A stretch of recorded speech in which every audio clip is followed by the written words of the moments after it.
di bed rumah sakit. Lalu setelah itu kita periksa dari airway atau dalam nafas pasien, mana sebelum itu kita harus curigai pasien karena trauma kecelakaan, pasien harus dicurigai adanya trauma cervical. Lalu kita pasang collar neck. Pasang collar neck secara perlahan, lebih baik dilakukan pada 2 orang sehingga stabilisasi dari leher pasien.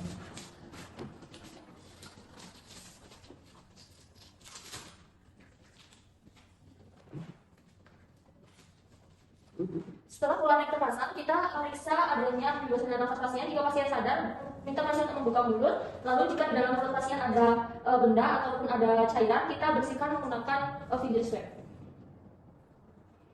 Lalu jika pasien tidak sadar, kita bisa menggunakan langkah definitif, yaitu menggunakan intubasi ataupun OPA ataupun NPA sesuai dengan indikasi dari pasien. Nah, lalu ketika pembebasan jalan nafas ini, kita juga bisa lakukan segera tindakan pada pembebasan jalan nafas. Lalu kita lakukan deep breathing atau pernafasan ventilasi, di mana kita kaji pernafasan spontan dari pasien, kita kaji frekuensi pernafasan, dan kita kaji pengembangan dada simetris atau tidaknya dari pasien, dan kita kaji tanda-tanda distres pernafasan seperti tachypnea, retraksi, penggunaan alat bantu pernafasan atau cuping hidung. Dari frekuensi pernafasan dari pasien 30 kali per menit, dan di sini pasien terdapat tanda-tanda distres pernafasan yaitu cuping hidung. Dan kita bisa kaji di area dada pasien apakah terjadi luka terbuka pada dada, yaitu ataupun yang disebut dengan pneumotoraks. Nah, di dada pasien tidak terjadi luka terbuka. Lalu setelah itu kita bisa auskultasi dari jantung pasien.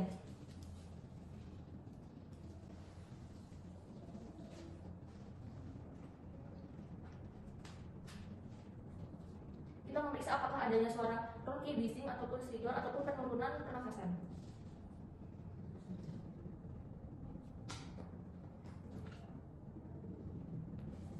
Baik pada pasien dari penurunan pernafasan, lalu kita juga bisa mengecek saturasi oksigen dari pasien menggunakan oximeter.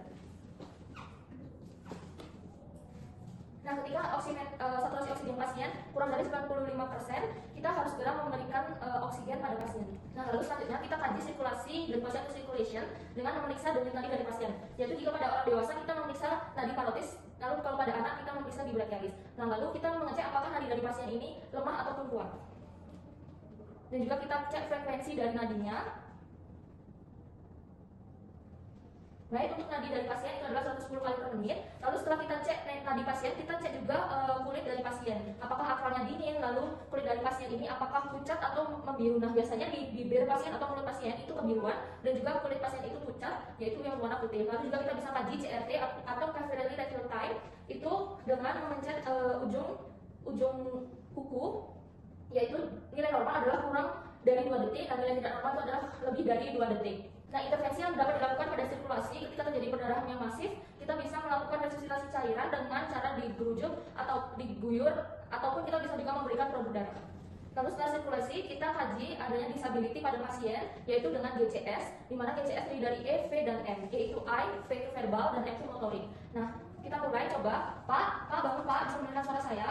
Bapaknya bangun, bisa mendengarkan dengan suara, itu mendapat skor 3. Lalu verbalnya dan juga motoriknya kita bisa cek dengan berulang dan sesuaikan dengan nilai dari GCS dari pasien. Pada pemeriksaan GCS ini atau di disability, kita juga bisa melakukan pemeriksaan, yaitu memeriksa keadaan dari pupil pasien. Dan bisa membuka mata pasien jika pasien tidak bisa membuka mata. Ini Pak, lalu yang sebelahnya. Nah, tanda-tandanya adalah ketika pupil pasien itu membesar, maka tandanya pasien telah mengalami akibat kota. Tetapi pupil pasien ini tidak membesar, mengecil, maka pasien dikatakan pupil pasien masih normal. Dan juga terhadap reaksi terhadap cahaya pasien. Nah, lalu di exposure kita memeriksa suhu dari pasien, yaitu kita menggunakan termometer. Berisi apa? Nah, lalu selain itu di exposure kita bisa membuka baju dari pasien, kita memeriksa apakah ada tanda-tanda lain seperti tanda-tanda kemerahan, kebiruan, ataupun masih adanya perdarahan. Namun ingat bahwa tidak boleh jika misalnya ada pisau yang tertancap atau tertusuk, itu tidak boleh langsung diangkat. Yang kedua, kita akan melakukan secondary survey, di mana dengan metode MGHIJ. Lalu kita sebelum secondary survey, kita evaluasi terlebih dahulu apakah terdapat cedera spinal pada pasien. Nah, di secondary survey yang pertama ada F, yaitu full set of vital sign, di mana memeriksa tanda-tanda vital dari pasien meliputi tekanan darah, nadi, pernafasan, dan juga saturasi dari oksigen pasien. Dan juga di sini kita bisa memfasilitasi keluarga untuk hadir untuk melihat keadaan dari pasien karena pasien sudah stabil.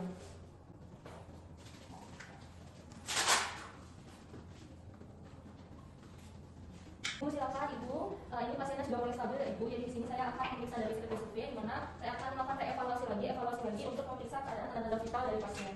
Ibu tenang saja Ibu ya. Ibu bisa duduk.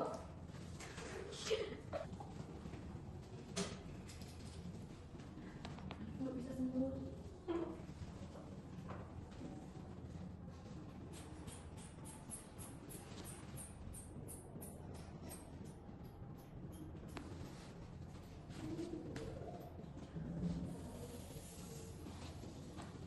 Baik, di sini Ibu saya belum bisa tanda-tanda vital untuk tanda-tanda ini masih cukup meningkat ya Ibu karena mungkin proses pemulihan. Dan di sini juga sudah ada bed monitor, jadi di sini Ibu juga bisa memantau dari sini ya Ibu. Nah lalu setelah full set of vital sign, lalu kita memeriksa juga dari G yaitu gate monitoring, di mana ada LMNOP, laboratorium, di mana kita bisa mengambil analisa gas darah yang paling terpenting, lalu ada monitoring menggunakan bedside monitoring, memeriksa dari tanda-tanda vital dari pasien dan yang lainnya. Lalu juga kita bisa memberikan nasogatrik, di mana indikasi dari nasogatrik jika pasien itu tidak sadar maka tenaga kesehatan akan langsung memberikan nasogatrik. Lalu itu oksigenasi. Nah, oksigenasi ketika saturasi dari oksigen pasien menurun, itu kita langsung berikan oksigenasi dan penilaian terhadap nyeri. Bapak, mungkin Bapak bisa merasakan nyeri. Kalau skala 1 sampai 10 berapa, Pak?